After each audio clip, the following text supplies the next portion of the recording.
नाज़रीन, आपको अहम और ताज़ा तरीन खबर से आगाह करे हैं कि अफ़गानिस्तान में पाबंदियाँ दिन ब दिन बढ़ती जा रही हैं। अहम खबर अफ़गानिस्तान से सामने आई है कि अफ़गानिस्तान में IPL मैचेस दिखाने पर भी पाबंदी आयद कर दी गई है।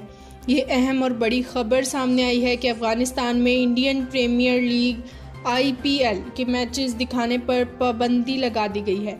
IPL का 14वां सीज़न मुत्तहदा अरब अमारात में जारी है, जिसमें कई गैर मुल्की खिलाड़ी भी शरीक हैं। तालिबान ने अफगानिस्तान पर कंट्रोल के बाद IPL की नशरियात पर पाबंदी आयद कर दी है। नाज़रीन, आपको बताते चलें कि अफगान क्रिकेट बोर्ड के साबिक मीडिया मैनेजर इब्राहिम मोहम्मद ने ट्वीट में बताया कि तालिबान ने कौमी TV पर IPL के मैचेस दिखाने पर पाबंदी लगा दी है।